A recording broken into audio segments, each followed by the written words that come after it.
लो जी, आज मैं अपने टाइम का पिज्ज़ा लेकर आ गई हूँ। हमारे टाइम में पिज्ज़ा नहीं हुआ करता था। ये मोटी मोटी प्याजू रोटी हुआ करती थी और सॉस के जगह टमाटर की चटनी, धनिया पत्ता या परवल नेनुआ की चटनी ग्रीन सॉस के जगह हुआ करती थी और हम बड़े मजे लेकर भर पेट गर्मा गर्म बहुत अच्छे से खाया करते थे। जो इस प्याजू रोटी में मजा है ना, वो आज के पिज्ज़ा बर्गर में नहीं है। प्याजू रोटी बहुत हेल्दी भी है, जिसे खाकर मन और पेट दोनों खुश हो जाएगा और इसे बनाना बहुत ही आसान है। अगर आप एक बार इस तरह से इस प्याजू रोटी को बना लोगे ना, तो हफ्ते में तो 4 बार इसे बनाना ही पड़ेगा। तो चलिए इस रेसिपी को हम स्टार्ट करते हैं। तो सबसे पहले हम टमाटर और परवल दोनों को हम गैस पे चढ़ाकर इसे हम बॉईल कर लेंगे और टमाटर में ना 1 चम्मच नमक मिला देंगे, जिससे टमाटर बहुत अच्छे से और बहुत जल्दी ही हमारा पक जाता है। तो इस तरह से मैंने टमाटर और परवल को दोनों को अच्छे से मैं बॉईल होने के लिए छोड़ दे रही हूँ। तब तक हम आटे की तैयारी करेंगे। इसके लिए मैंने प्याज, धनिया पत्ता और हरी मिर्च इन सभी को हम चॉप कर लेंगे। आप देख रहे होंगे कि मेरा चॉपर बहुत काफ़ी यूज होता है। इसके नक्शा से ही पता चल जाता है कि ये काफ़ी पुराना है, लेकिन हाँ, मैं इसे हमेशा यूज करती हूँ क्योंकि ये बहुत अच्छे से इसमें चॉप हो जाता है। तो इस तरह से मैंने प्याज, धनिया पत्ता, हरी मिर्च दोनों को बहुत अच्छे से चॉप कर लिया है। इससे क्या है ना कि हमारी टाइम की भी बचत होती है और बहुत फाइन चॉप हो जाता है। अब एक कटोरे में मैं 2 कप आटा और 2 कप चावल का आटा लूंगी। आप चाहें तो सिर्फ गेहूं के आटे में भी बना सकते हैं, लेकिन चावल के आटे डाल देने से ना थोड़ा अच्छा क्रिस्पीनेस आ जाता है।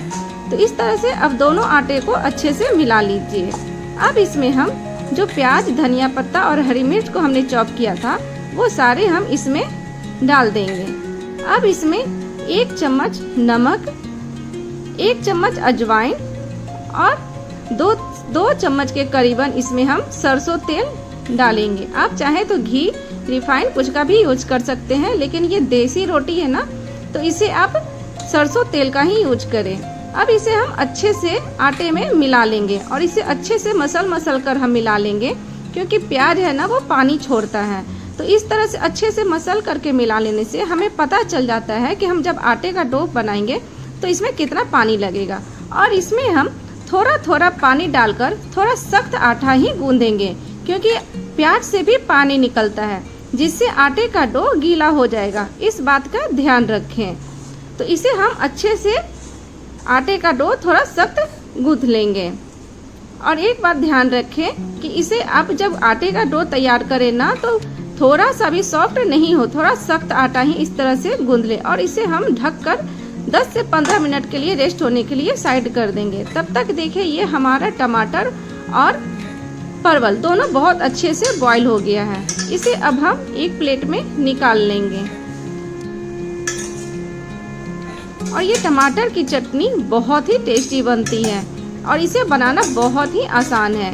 इस तरह से हमने टमाटर और परवल दोनों को एक प्लेट में निकाल लिया है। जब थोड़ा ठंडा हो जाए ना, तो इसे हम टमाटर के छिलके को अच्छे से तुरंत उतार लेंगे। इससे देखिए बहुत आसानी से ये टमाटर का छिलका भी उतर जाता है। और जो चॉपर हम यूज करते हैं ना, हम ये टमाटर की चटनी भी उसी चॉपर में बनाएंगे।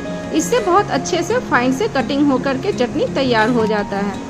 अब इसमें हम प्याज, धनिया पत्ता, हरी मिर्च सभी को हम इसी में डाल देंगे। इससे क्या है ना, आपके टाइम की भी बचत होगी और इतने अच्छे से चॉप हो जाएगा कि उतने अच्छे से तो हाथ से तो मसल ही नहीं सकता है। इसी में अब हम नमक भी मिला लेंगे। अगर आप चाहें तो 1 चम्मच सरसों तेल भी डाल सकते हैं, और अगर नहीं तो बिना तेल का भी इस तरह से हमने टमाटर की चटनी को चॉप कर लिया है। तो देखिए कितने जल्दी से ये टमाटर की चटनी भी तैयार हो गई है और ये खाने में उतनी ही टेस्टी और बनाना उतना ही आसान।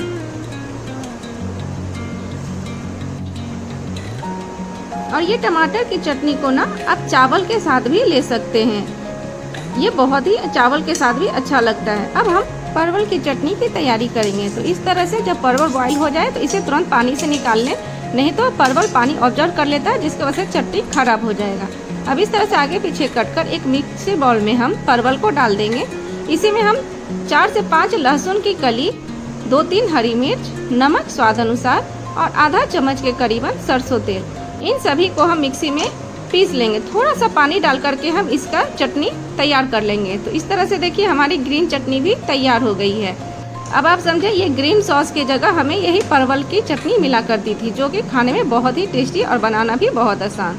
तो चलिए अब हम आटे को रेस्ट हो गया है। अब देखिए, अब इस तरह से आटे को एक बार फिर से मसल लें।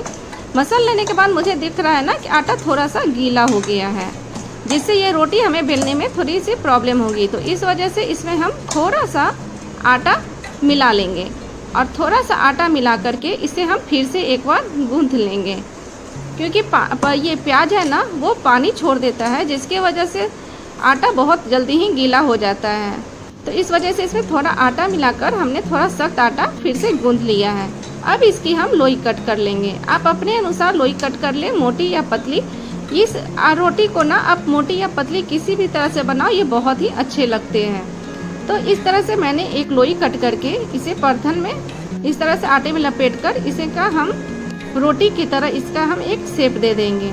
आप चाहें तो इसे पराठे की तरह भी शेप दे सकते हैं, लेकिन आप इसे रोटी की तरह भी बना लोगे तो बहुत ही आसान रहेगा। तो इस तरह से मैंने रोटी की तरह शेप दे दिया है। अब हम तवा पे इसे सेक लेंगे। तो तवा को हम अच्छे से गर्म कर लेंगे। मैंने लोहे का तवा यहाँ पे यूज किया है। तो इस तरह से तवा पे मैं दोनों तरफ अच्छे से इसे सेक लूंगी।